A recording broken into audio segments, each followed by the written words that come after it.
School থেকে ফিরে দুই ভাই আলিফ ও তাইয়েব মায়ের বুকে আশ্রয় নিল। মাও পরম মমতায় তাদের স্কুলের পোশাক খুলে পরিচ্ছন্ন করে তুলছেন। গল্পটা আর 10টা গল্পের মতো স্বাভাবিক শোনালেও এদের মধ্যে নেই কোনো রক্তের বন্ধন।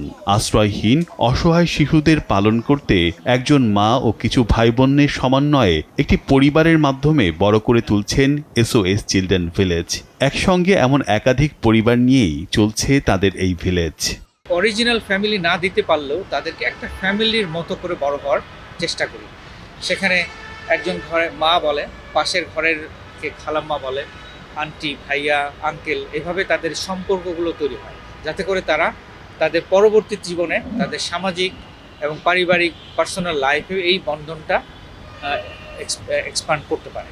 স্বাধীনতা পরবর্তী যুদ্ধবিধ্বস্ত দেশে অসহায় শিশুদের নিয়ে কাজ করতে আসে প্রতিষ্ঠানটি। এখন দেশের 5টি জায়গায় গড়ে তুলেছেন শিশুদের গ্রাম।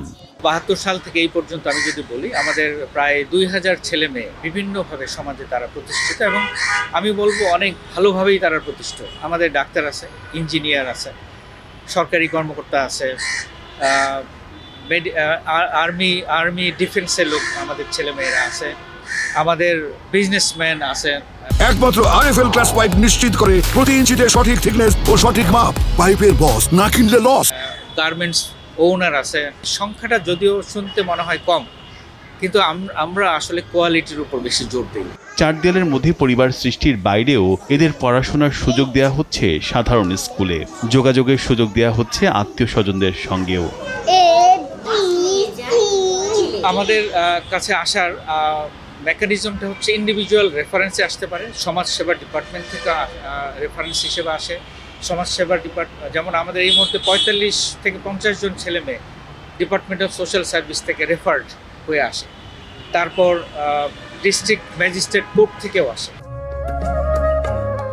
54 বছরে এই কার্যক্রমের স্বীকৃতি মিলেছে।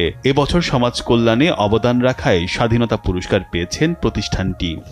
আমি বলবো এটা একটা বড় অর্জন, বড় গৌরব, বড় সম্মানের। কারণ এই স্বীকৃতি শুধুমাত্র একটা স্বীকৃতি না, এটা আমাদের দায়িত্ববোধকেও বাড়িয়ে দেয় এবং আমাদের আরও অনেক কাজ করার সুযোগ করে দেয়। আন্তর্জাতিক সাহায্য নির্ভর নয়, আগামীতে স্বাবলম্বী হয়ে উঠতে চায় প্রতিষ্ঠানটি। এই জন্য সমাজের বিত্তবান ও সরকারের নীতি সহায়তার প্রত্যাশা করছেন এই কর্মকর্তা। অ্যাসেটস যেগুলো আছে এগুলো কিভাবে একটু মনিটাইজেশন করা যায়, সরকারের কাছ থেকে কিভাবে ফান্ডিংটা ট্যাপ করা যায়, তারপর অন্যান্য কর্পোরেট সেক্টরকে কিভাবে ইনক্লুড করা যায় যে আমাদের ফান্ডিং প্রসেসে তারা যুক্ত হয়ে আমাদের যে ফাইন্যান্সিয়ালি যাতে আমরা স্বাবলম্বী হই। রিয়াজ সাজান, দেশ টিভি, ঢাকা।